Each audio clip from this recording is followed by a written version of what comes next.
आमदार श्री राणा जगजितसिंह पाटील साहेब आज आपल्यासोबत या पत्रकार परिषदेत उपस्थित आहेत। मी त्यांना विनंती करतो की आपण आमदार राणा मी विनंती करतो की त्यांनी आपल्यासोबत संवाद करावा।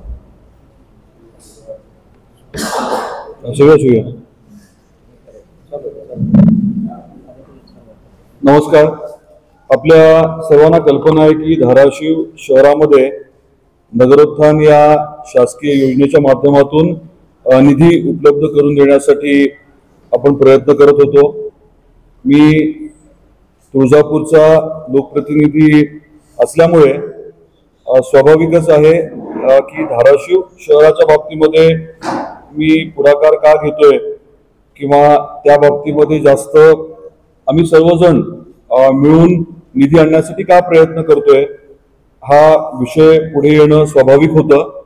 साधारण 2023 मध्ये जेव्हा तुळजापूर आणि नळदुर्गला नगरोत्थानचा निधी मिळाला तेव्हा मी ठरवलं होतं की धाराशिवसाठी आपल्या जिल्ह्याच्या शहरासाठी आपण खास बाब म्हणून निधी उपलब्ध करून घ्यायचा।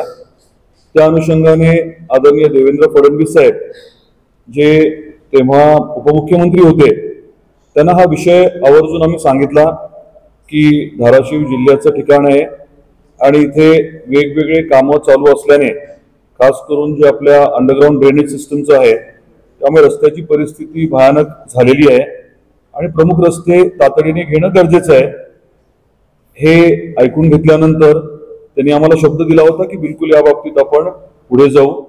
त्या अनुषंगाने तत्कालीन मुख्यमंत्री एकनाथरावजी शिंदे साहेबांना त्यांनी हा विषय आवर्जून सांगितला आणि खास बाब म्हणून आपल्याला 23 फेब्रुवारी 2024 रोजी शासन निर्णयाच्या माध्यमातून धाराशिव शहरासाठी निधी उपलब्ध करून दिला होता। साधारण 117 कोटी। या 117 कोटीमध्ये अंदाजे 26 किलोमीटर, मग काही ठिकाणी 9 मीटरचे, काही ठिकाणी 12 मीटरचे रस्ते आणि नाली, आपले जे प्रमुख रस्ते आहेत हे सगळे घेण्यात आले होते। हा शासन निर्णय तुम्ही आधी बघितलेला आहे।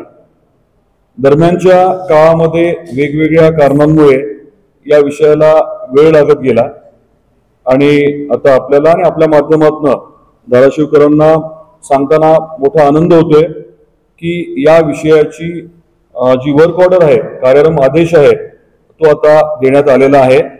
117 कोटीलाच म्हणजे 2023-24 चा जो काही दर होता त्या दराच्या अनुषंगानेच टेंडर जे ते फायनल करण्यात आलेलं आहे आणि जे काही टेंडर जास्त भरलं होतं वगैरे, देवेंद्रजी मुख्यमंत्री झाल्यानंतर त्यांनी एक भूमिका घेतली होती की यूडी मध्ये, नगर विकास मध्ये जिथे कुठे टेंडर एस्टिमेट किमतीच्या वर असेल तिथे एस्टिमेट किमतीच्या वर आपण मान्यता द्यायची नाही, हे स्पष्टपणे देवेंद्रजींनी भूमिका घेतली होती आणि तीच भूमिका कायम ठेवत आता निर्णय जो आहे तो घेण्यात आलेला आहे।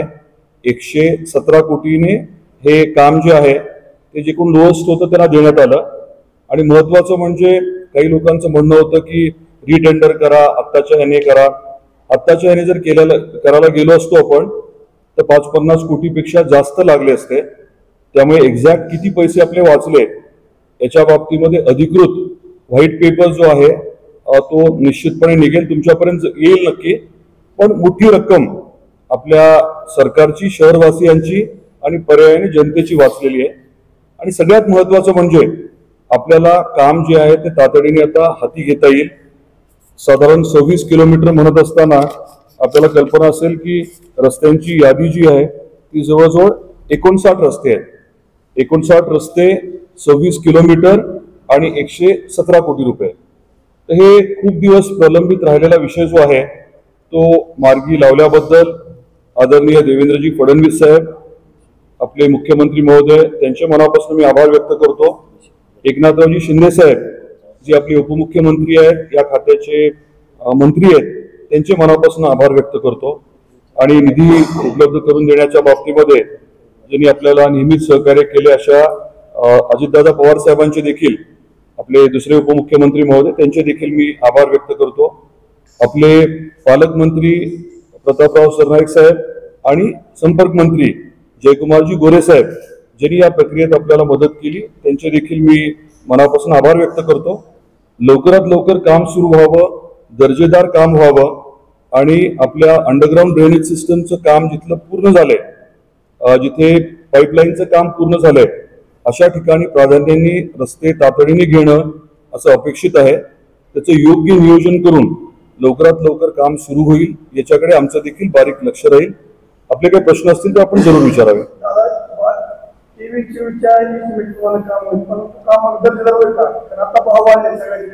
दर्जेदार करून घेण्याची जबाबदारी तुमची आणि माझी आहे ना, बिलकुल करून घेणार. मी काय सांगतोय, तुमची माझी जबाबदारी आहे आणि शेवटी ते काम व्यवस्थित केलंच जाईल.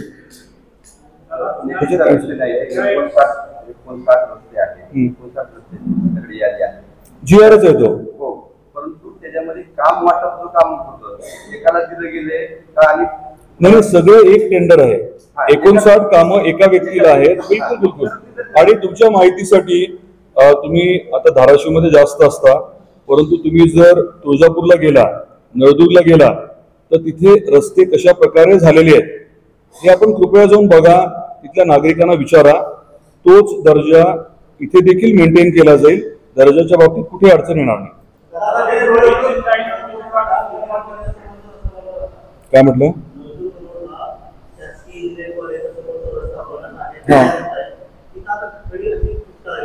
तो नगरोत्थानचा रस्ता नाहीये, तो नॅशनल हायवे आहे. त्या बाबतीत आपण वेगळं बोलू. नाही, त्याविषयी आपण परत बोलू ना. आत्ताच आज जी प्रेस जी आहे ती नगरोत्थानची आहे, ती झाल्यानंतर आपण त्याविषयी बोलू. त्या एक्झिक्युटिव्ह बोलू.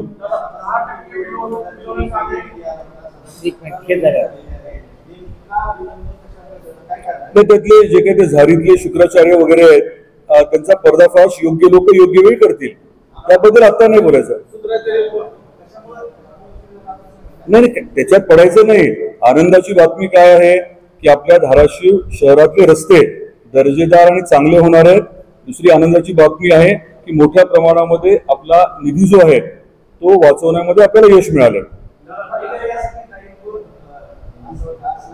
काय म्हटलं? ते GR तुम्हाला देतो, त्यात लिहिलेलं आहे. काय म्हटलं?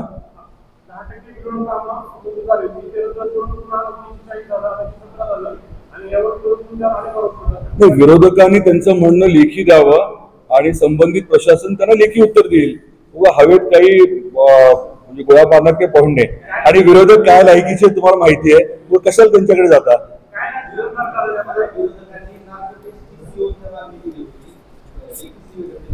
बरं, नार्को टेस्टची जरा बरीच माहिती दिसते. त्यांच्याशी एकदा 1 to 1 करू आपण. तुम्ही या. मी धाराशिव जिल्ह्यामध्ये लक्ष देतो.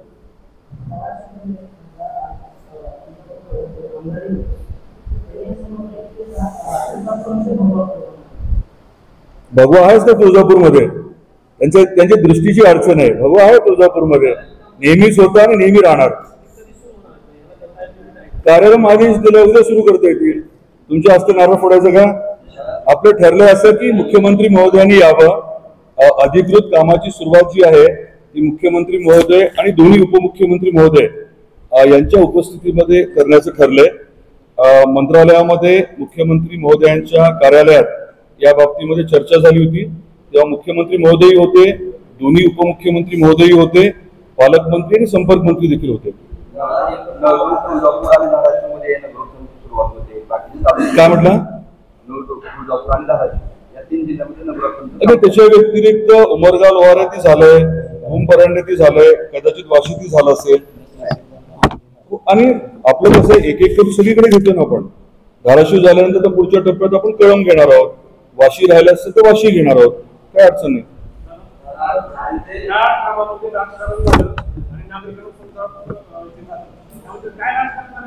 मला राजकारणात याच्यात जायचं नाहीये. माझा हेतू काय होता की आपल्या धाराशिव शहराला रस्ते व्यवस्थित मिळावे आणि ते करत असताना काही चुकीचं घडू नये.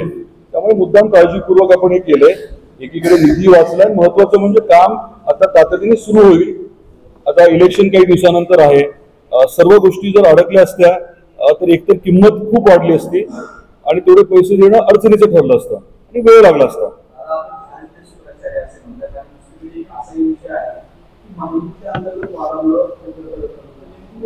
महायुतीचं कसलं मी सांगितलं ना, मुख्यमंत्री महोदय, दोन्ही उपमुख्यमंत्री महोदय, पालकमंत्री महोदय आणि संपर्क मंत्री महोदय हे सगळे असताना या बाबतीमध्ये मुख्यमंत्री कार्यालयामध्ये चर्चा झाली आणि मुख्यमंत्री, दोन्ही उपमुख्यमंत्री महोदयांनी या कार्यक्रमासाठी आवर्जून यायचं त्या दिवशी मला मान्य केलं होतं. आता फक्त वेळ कशी घेता येईल ते बघतो, लवकरात लवकरची. अधिकृत जे उद्घाटन आहे ते त्यांच्या उपस्थितीत करायचे आपल्याला आणि गरज पडली, थोडा वेळ लागत असेल तर कदाचित काम लगेच सुरू होईल. एक मिनिट, हा विषय संपूर्ण मग बाकी काय म्हटलं? हो नाही, तो आपल्या वेगळ्या योजनेत आहे ना. हो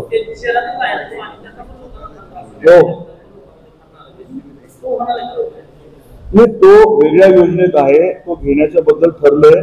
संबंधित चीफ इंजिनियर आहे खंडे नावाचे, त्यांना मी परवा दिवशीच बोललो. ते इथे स्वतः येतो म्हटले. सध्या ते सोलापूरला आहेत. ते येऊन पूर्ण नियोजन करून देतो म्हटले. कल्पना आहे, त्याच्यात अडचण जी आहे ती थोडी वेगळी झालेली आहे. रुंदी किती ठेवायची, रुंदीच्या बाबतीत, अतिक्रमणाच्या बाबतीत ते विषय आहे. कोर्टाचे काही ऑर्डर आहे. सीओ, संबंधित एक्झिक्युटिव्ह इंजिनियर आणि बाकी अधिकारी एकत्र दोनदा बसवलेत आपण. आता मी चीफ इंजिनियरना सूचना दिल्या होत्या की त्यांनी स्वतः यावं म्हणून. सोमवारी परत आढावा घेईन मी त्याचा.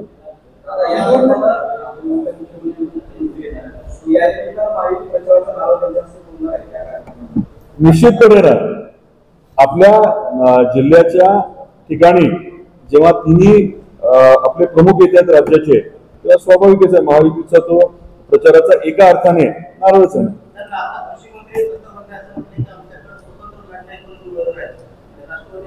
सगळ्यांकडे आहेत, पण निर्णय जो घ्यायचा आहे तो नेते घेतील ना. प्रत्येक, आता तुम्ही एखाद्या पेपरमध्ये काम करताय, एखादा इंटरव्ह्यू घ्यायचा आहे, सगळ्यांना जो वाटतं ना तो मोठा इंटरव्ह्यू आहे मीच घ्यायला हवा. शेवटी तुमचं कोण प्रमुख आहे ते सांगेल, तिघांपैकी नाही ह्यानी जाऊन इंटरव्ह्यू घ्यायचा, तशाचा तो प्रकार आहे. आमचे प्रमुख सांगतील आम्हाला.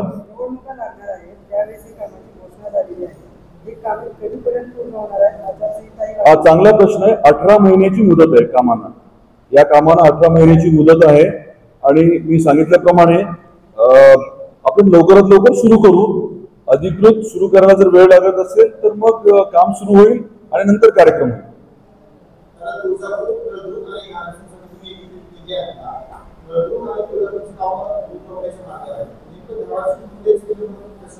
त्यांनी सांगितल्याप्रमाणे योग्य लोक, योग्य माहिती, योग्य वेळेस आपल्याला देतील. आज मला आनंद कशाचा आहे? आनंद याचा आहे की हे काम आपल्याला आता सुरू करता येतंय. कारण नसताना जो त्रास झाला, जर तुळजापूर नळदुर्गच्या बरोबरीने काम सुरू झालं असतं तर 60-70% काम आपल्या शहरातच झालं असतं.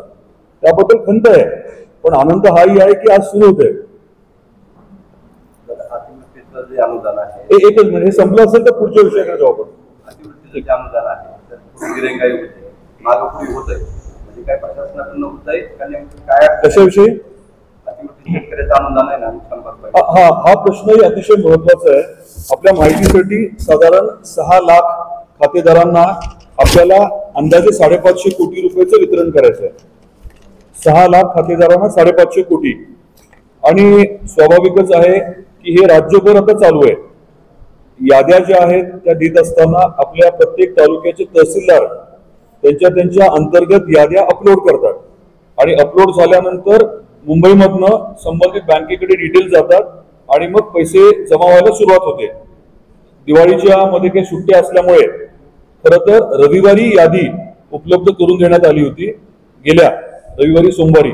आणि सोमवारपासनं तुम्ही बघितलं असेल, मी काही पोस्ट केले होते, सोमवारी संध्याकाळी काही पैसे जे आहेत ते पडायला सुरुवात झाली होती. त्यामुळे प्रक्रिया जी आहे ती चालू आहे. स्वाभाविकच आहे की व्यापक असल्यामुळे, थोडी कॉम्प्लेक्स असल्यामुळे जरा वेळ लागतोय. सोमवार मंगळवारी वर्किंग डे आहेत. मला खात्री आहे की मोठ्या प्रमाणात निधी उपलब्ध होईल. आता याच्या पुढे जाऊन हे जे 550 कोटी रुपये आपल्याला आलेत त्याच्या व्यतिरिक्त जवळजवळ 400 कोटी रुपये हे 10,000 रुपये प्रति हेक्टर प्रमाणे जे मिळणार आहेत ते पैसे सुद्धा आपल्याला मिळणार आहेत. ते दिवाळीच्या नंतर देण्याच्या बद्दल ठरलं होतं. तर ते 10,000 आणि एक 40-50 कोटी रुपये 2 ते 3 हेक्टर ज्यांचं क्षेत्र आहे अशा शेतकऱ्यांचे ते ती रक्कम असे साधारण पैसे येणार आहेत. मुख्यमंत्र्यांकडे ज्यावेळेस घोषणा झाली होती त्यावेळेस दिवाळीपूर्वी देऊ या संदर्भात सरकार म्हणजे की मग दिवाळीचा दिया टाकला याबाबत आपण काय स्वाभाविक गोष्ट आहे की इतकं व्यापक इतिहासात पहिल्यांदा इतक्या मोठ्या प्रमाणात निधी दिला, सुट्ट्या होत्या बँकांना, हे सगळं असताना अडचणी आल्या हे वास्तव आहे. परंतु दुसरं वास्तव हेही आहे की दिवाळी सुरू व्हायच्या आधी आपली जी दिवाळी आपण साधारण साजरी करतो मंगळवारपासून आपण केली होती, सोमवारी पैसे यायला सुरुवात झाली होती, हे वास्तव आहे.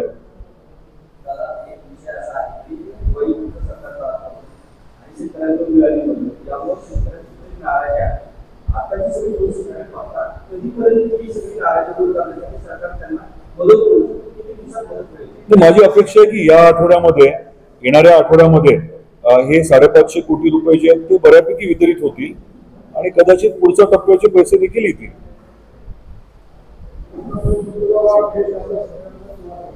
काय म्हटलं? बरोबर आहे ना, मी सांगितलं ना आपल्याला बँकांना सुट्ट्या असल्यामुळे थोडी अडचण येते. सोमवारी जी काही यादी दिली होती त्याप्रमाणे वितरण बऱ्यापैकी झालं.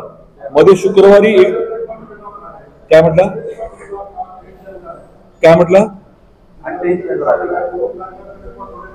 हो तेच सांगतो ना मी. आपल्याला वर्किंग डे कधी मिळाला? सोमवार मिळाला आणि मला वाटतं शुक्रवार मिळाला, 2 दिवस मिळाले ना. काय म्हटलं? नाही बँकेला सुट्टी आहे ना, ती अडचण आहे. नाही तर आता तुम्ही सोमवारी मंगळवारी बघा ना, मोठ्या प्रमाणामध्ये वितरण होईल.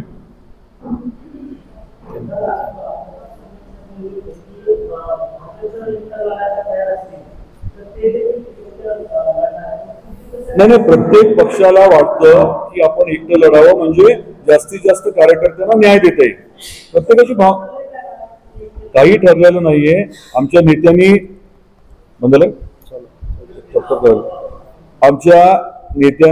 तिन्ही नेत्यांनी ठरवलंय की शक्यतो महायुती म्हणून लढायचं. जिथे काही अडचणच येईल तिथे मग वेगवेगळं लढता येईल, मैत्रीपूर्ण लढत होईल. अजून काहीच ठरलेलं नाहीये.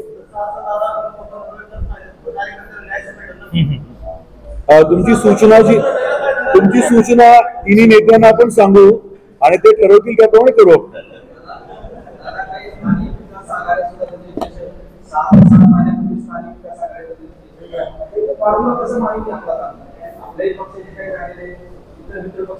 मी सांगितल्याप्रमाणे आपले तिन्ही पक्षाचे महायुतीचे जे नेते आहेत ते या बाबतीत अंतिम निर्णय घेतील आणि प्राप्त परिस्थितीच्या अनुषंगाने स्वाभाविकपणे तो निर्णय घेतला जाईल. बारकाईने अभ्यास करून प्रत्येक ठिकाणचा निर्णय होईल.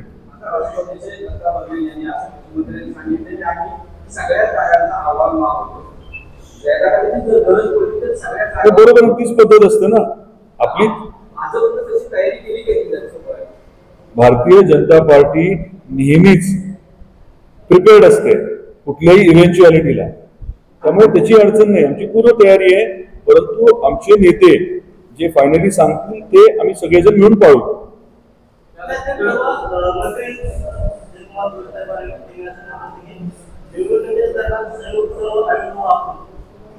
हो,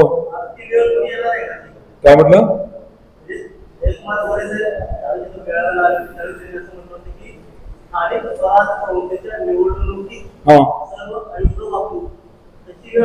प्रत्येक निवडणुकीमध्ये सर्व आयुध सर्वच वापरतात, सगळेजण वापरतात. त्यात काय तुम्ही बरेच वर्ष तुम्ही कव्हर करताय ना. ठीक आहे, मला वाटतं काही मेजर काही नसेल तर आपण कन्क्लूड करूया. थँक्यू.